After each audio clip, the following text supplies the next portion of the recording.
Aking pagsaludo, higit lalo sa ating makapangyarihang Panginoon na nagkaloob sa atin ng maliwalas na panahon, maisakatuparan lamang ang webinar na ito.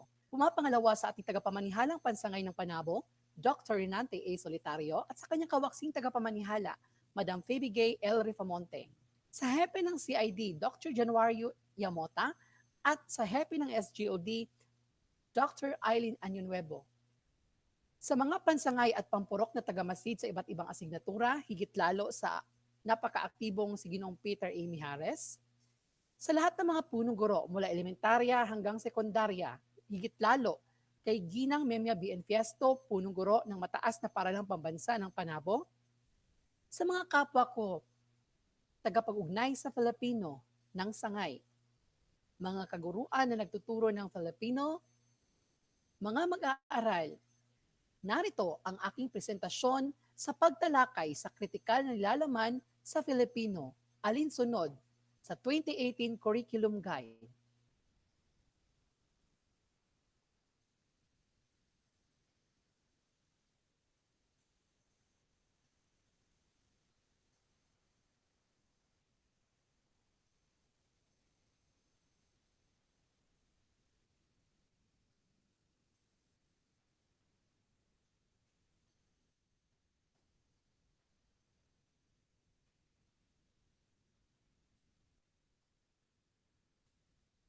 Ano ba ang kahulugan ng kritikal na nilalaman? Ito ay ang pagkilala sa mga dinalinang ng mga kasanayan, ang paglilinaw sa mga nilalaman, ang paghihimay-himay, pagtuhog, pagtahi sa tumpak na kompetensi o nilalaman. Ito yung pagpapalawak ng kasanayan sa pampagkatuto at ang malalimang pagsusuri, pag-unawa at pagtuturo. Kurikulum ng Filipino. Pansinin ninyo ang konseptual na balangkas sa pagtuturo ng Filipino sa K-12.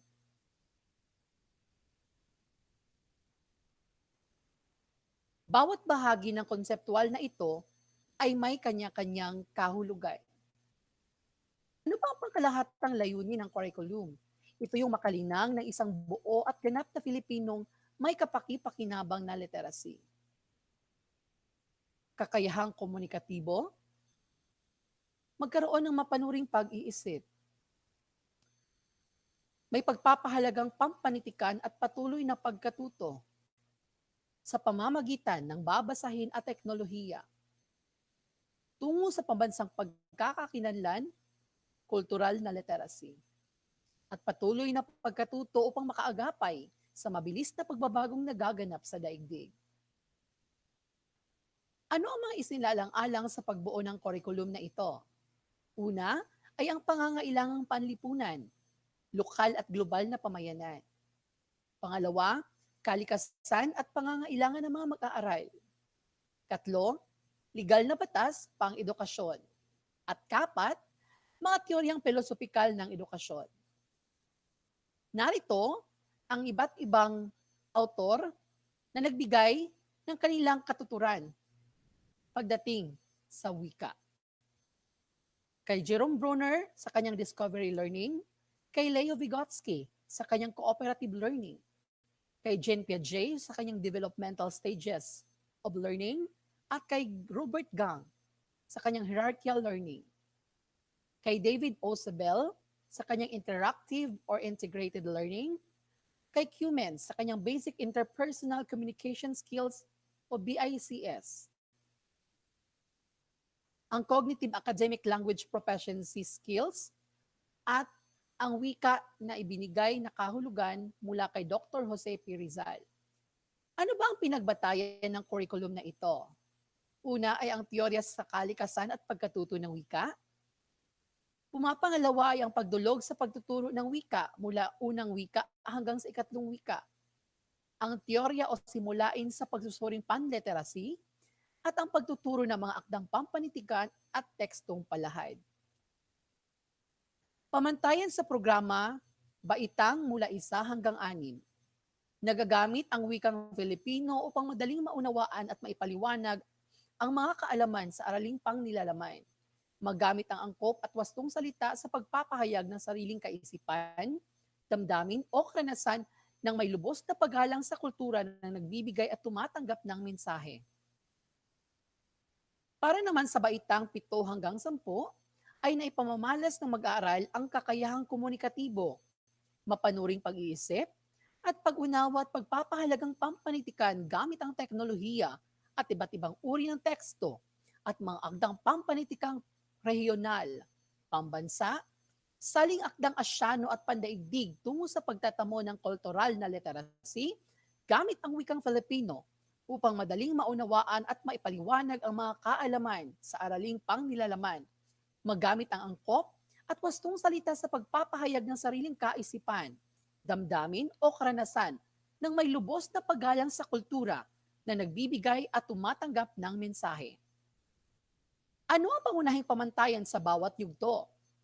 Para sa Kinder 1 to 3, sa dulo ng baitang 3, nakakaya ng mag-aaral na ipakita ang kasanayan sa pag-unawa at pag-iisip sa mga naririnig at nabasang teksto at ipahayag ng mabisa ang mga ibig sabihin at nadarama.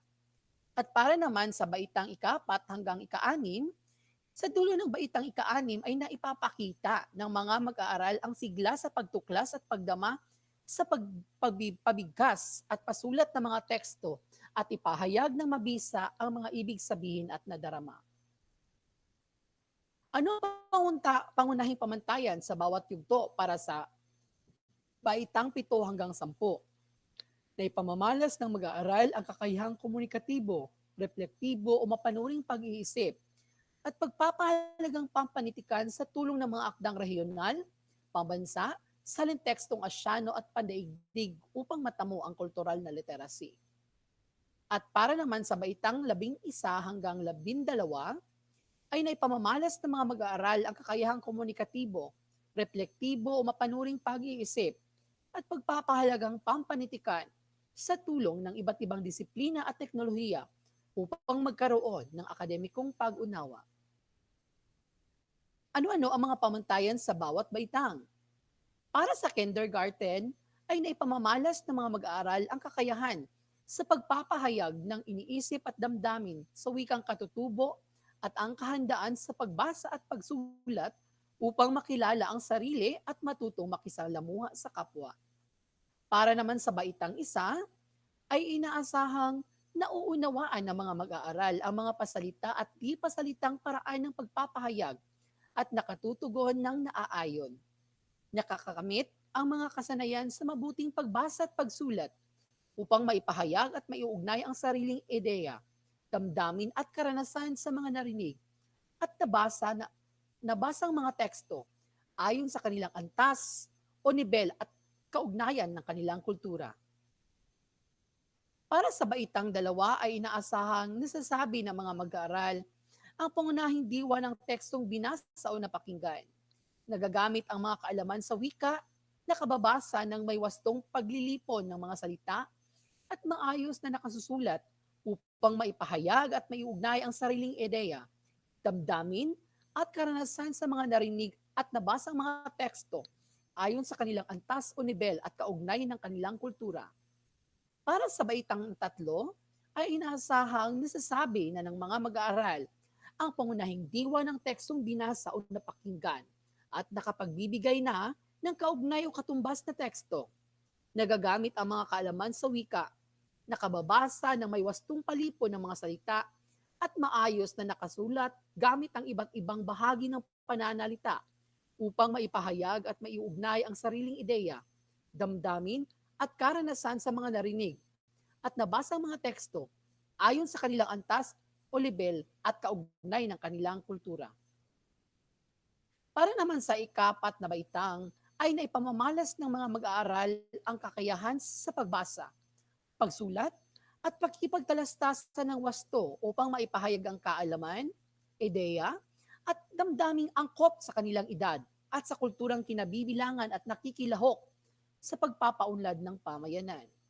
Para naman sa baitang 5, ay naipamamalas ng mga mag-aaral ang kakayahan sa pakikipagtalastasan, mapanuring pag-iisip, at pagpapahalaga sa panitikan at kultura sa pamamagitan ng iba't ibang teksto o babasahing lokal at pambansa.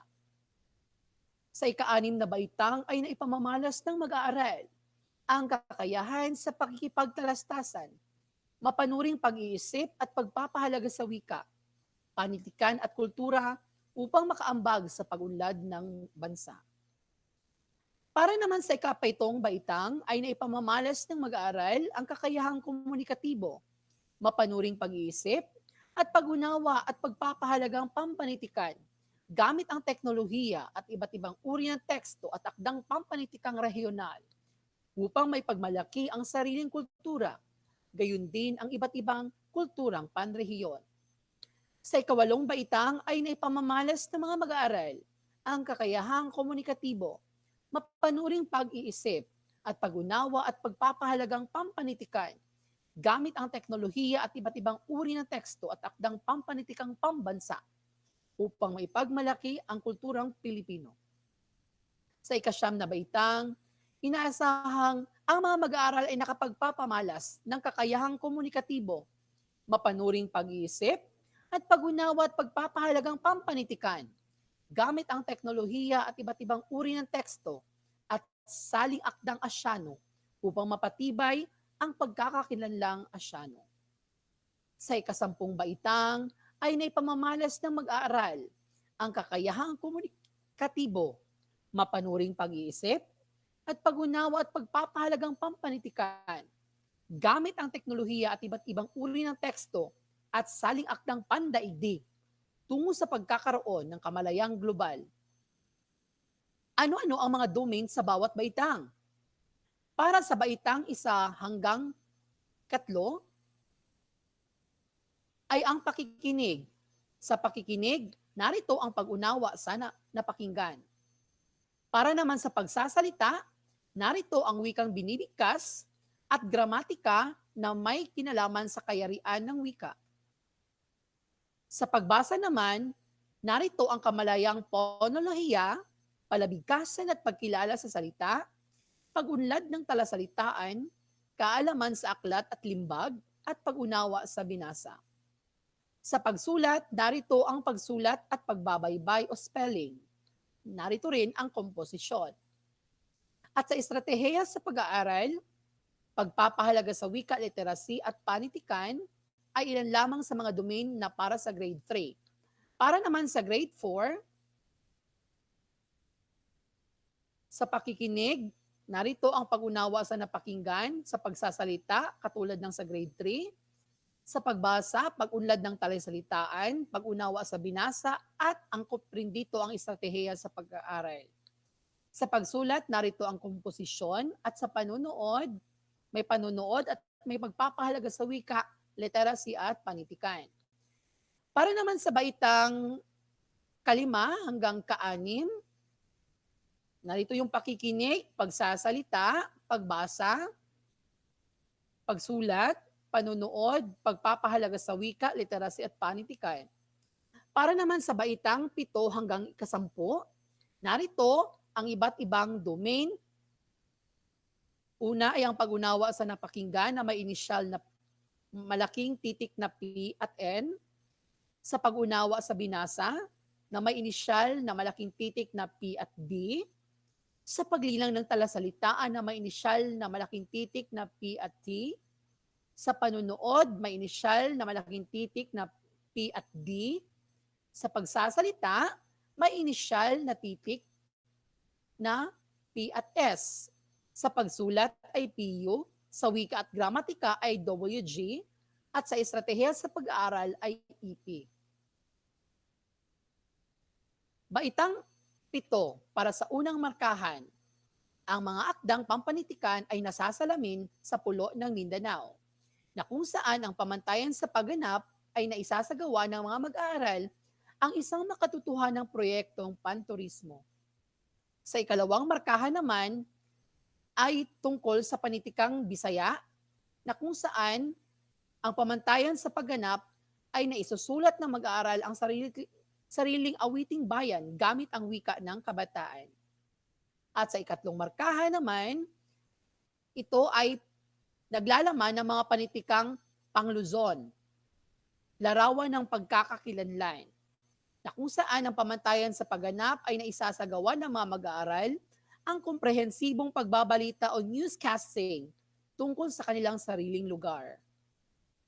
Sa ikaapat na markahan ay ang obrang maestra na Kuridong Ibong Adarna, na ang pamantayan sa pagganap ay naisasagawa ng mga mag-aaral ang malikhaing pagtatanghal ng ilang saknong ng kuridong naglalarawan ng mga pagpapahalagang Pilipino. Para naman sa baitang 8 sa unang markahan ay ang aktang pampanitikan sa panahon ng mga katutubo, Espanyol at Hapon, na kung saan sa mga pamantayan sa pagganap ay nabubuo ang isang makatotohanang proyektong panturismo. Sa ikalawang markahan naman ay ang akdang pampanitikang lumaganap sa panahon ng Amerikano, Commonwealth at sa kasalukuyan, na kung saan ang pamantayan sa pagganap ay naisusulat ng mga mag-aaral ang sariling awiting bayan gamit ang wika ng kabataan. Sa ikatlong markahan ay panitikang popular sa kulturang Pilipino, na kung saan ang pamantayan sa pagganap, ang mga mag-aaral ay nakabubuo ng kampanya tungo sa panlipunang kamalayan sa pamamagitan ng multimedia o social media awareness campaign. Sa ikaapat na markahan naman ay ang awiting Florante at Laura na isang obra maestrang pampanitikan ng Pilipinas. At sa pamantayan sa pagganap, ang mga mag-aaral ay nakabubuo ng makatotohanang radio broadcast na naghahambing sa lipunang Pilipino sa panahon ni Balagtas at sa kasalukuyan. Para naman sa baitang 9 sa unang markahan, ito ay tungkol sa mga aktang pampanitikan ng Timog Silangang Asya, na sa pamantayan sa pagganap, ang mga mag-aaral ay nakapagsasagawa ng malikhaing paghihikayat tungkol sa isang book fair ng mga akdang pampanitikan ng Timog Silangang Asya. Sa ikalawang markahan naman ay mga aktang pampanitikan ng Silangang Asya, na kung saan sa pamantayan sa pagganap ang mga mag-aaral ay nakasusulat ng sariling akda na nagpapakita ng pagpapahalaga sa pagiging isang Asyano. Sa ikatlong markahan, mga akdang pampanitikan ng Kanlurang Asya. Sa pamantayan sa pagganap, ang mga mag-aaral ay masining na nakapagtatanghal ng kulturang Asyano batay sa napiling mga akdang pampanitikang Asyano. Sa ikaapat na markahan, ang nobela ni Dr. Jose Rizal na Noli Me Tangere sa puso ng mga Asyano. Sa pamantayan sa pagganap, ang mga mag-aaral ay nakikilahok sa pagpapalabas ng isang movie trailer o storyboard tungkol sa ilang tauhan ng Noli Me Tangere na binago ang mga katangian na tinatawag na dekonstruksyon. Sa baitang 10, ang unang markahan ay nakatuon sa panitikang Mediterranean. Sa pamantayan sa pagganap, ang mga mag-aaral ay nakabubuo ng kritikal na pagsusuri sa mga isinagawang kritik tungkol sa alinmang akdang pampanitikang Mediterranean. Sa ikalawang markahan, ito ay nakatuon sa panitikan ng mga bansa sa kanluran. Sa pamantayan sa pagganap, ang mga mag-aaral ay nakapaglalathala ng sariling akda sa hatirang pangmadla o tinatawag ng social media. Sa ikatlong markahan ay tuon sa panitikan ng Africa at Persia. Sa pamantayan sa pagganap, ang mga mag-aaral ay nakapanghihikayat tungkol sa kagandahan ng alinmang bansa batay sa binasang akdang pampanitikan. Sa ikaapat na markahan ay ang nobela ni Dr. Jose Rizal, ang El Filibusterismo sa Nagbabagong Daigdig, na kung saan sa pamantayang pagganap, ang mga mag-aaral ay nakapagpapalabas na makabuluhang photo o video documentary na nagmumungkahi ng solusyon sa isang suliraning panlipunan sa kasalukuyan. Ang nakikita nyo ngayon ay isang talahanayan na naglalaman ng codebook Legend. Sa unang column, nariyan yung mga espesipikong katawagan. Okay, sa pangalawa at sa ikatlo at ikapat na hanay ay ang sample.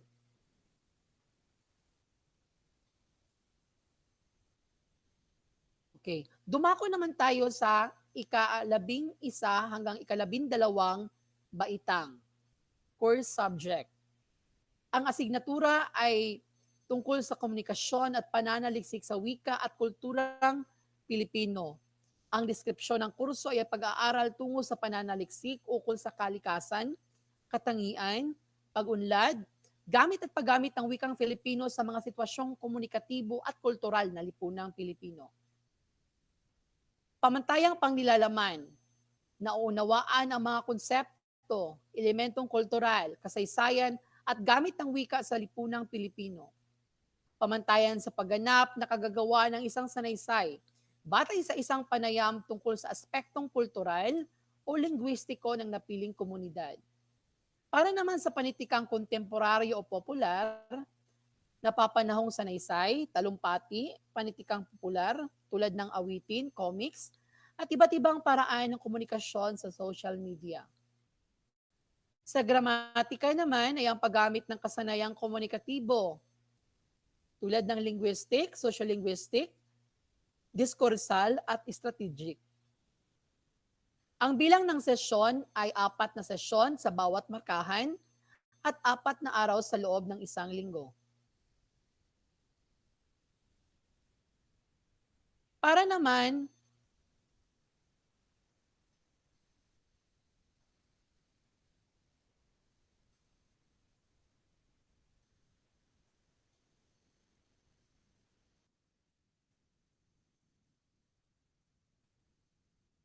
tumako naman tayo sa second sem, na kung saan ito ay tungkol sa pagbasa at pagsusuri ng iba't ibang teksto tungo sa pananaliksik.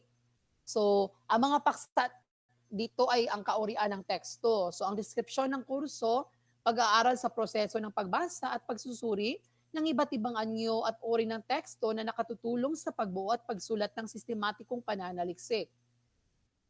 Sa pamantayang pangnilalaman, nasusuri ang iba't ibang uri ng binasang teksto ayon sa kaugnayan nito sa sarili, pamilya, komunidad, bansa at daigdig. Pamantayan sa pagganap, nakasusulat ng isang panimulang pananaliksik ang mga mag-aaral sa mga pinominang kultural at panlipunan sa bansa. Panitikang kontemporaryo o popular ay mga napapanahong sanaysay, talumpati, panitikang popular, tulad ng awitin, comics, iba't ibang paraan ng komunikasyon gamit ang social media. Sa gramatika naman ay ang paggamit ng kasanayang komunikatibo na napapaloob ang linguistic, sociolinguistic, diskursal at strategic. Ang bilang ng sesyon ay 4 na sesyon kada markahan o 4 na araw sa loob ng isang linggo.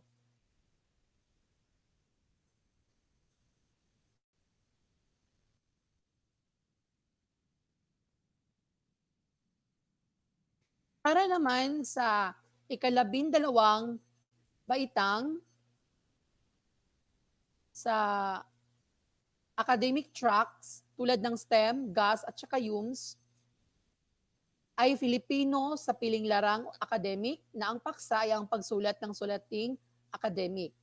Ang deskripsyon ng kurso ay ang pagsulat ng iba't ibang anyo ng sulating lilinang sa mga kakayahang magpahayag tungo sa mabisa, mapanuri, at masinop na pagsusulat sa piniling larangan. Pamantayang pangnilalaman nito ay nauunawaan ng kalikasan, layunin at paraan ng pagsulat ng iba't ibang anyo ng sulating ginagamit sa pag-aaral sa iba't ibang larangang pang-akademiko. Pamantayan sa pagganap, ang mga mag-aaral ay nakabubuo ng malikhaing portfolio ng mga orihinal na sulating academic ayon sa format at technique. At mga tekstong babasahin nito ay iba't ibang anyo ng sulatin sa mga piling larangan. Sa gramatika naman ay ang paggamit ng kasanayang komunikatibo na napapaloob ang linguistic, sociolinguistic, diskursal at strategic.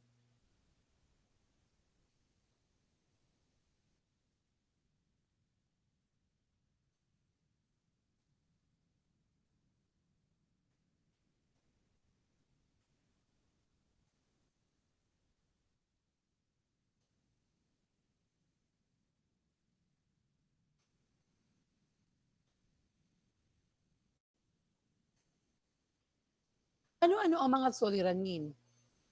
May mga gurong hindi pa rin nakakakita ng gabay pang curriculum. Totoo ba ito? Okay. Ang nakikita nyo ngayon ay ang cover page ng K-12 Curriculum Guide. So nakikita nyo dyan sa baba yung edisyon o taon kung kailan ito nailimbag. So, noong mga nakaraang taon, ang gabay na ating sinusunod ay ang gabay December 2013 edition. Sa ngayon, ang sinusunod na bagong gabay ay ang May 2016 edition. Pangalawa, may mga gurong gumagamit pa rin ng lumang gabay pang curriculum, totoo yan. So, hindi nakaangkla pa rin ang kanilang mga aralin na itinuturo base sa K-12 Gabay pang Curriculum Filipino na edisyon Disyembre 2013. Ito na ngayon ang bago at ito na ngayon ang dapat nating gamitin. Dahil tayo ngayon ay nahaharap sa matinding hagupit dala ng COVID-19, ang kagawaran ng edukasyon sa pakipagtulungan ng CLMD ay nagpalabas ng MELCS o Most Essential Learning Competency na kung saan ay buhat sa K-12 Gabay pang Curriculum sa Filipino ng May 2016. Ikatlong suliranin ay may mga guro pa rin namimili ng ituturong kasanayang pampagkatuto. Totoo ba ito? At marami pang iba. At marami pang iba. At marami pang iba. At marami pang iba. At marami pang iba.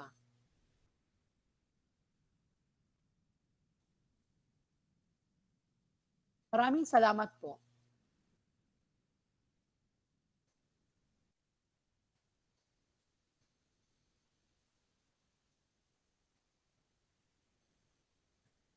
At dito po nagtatapos ang pagtalakay sa kritikal na nilalaman sa Filipino, alinsunod sa K-12 Curriculum Guide, December 2016, May 2016 series.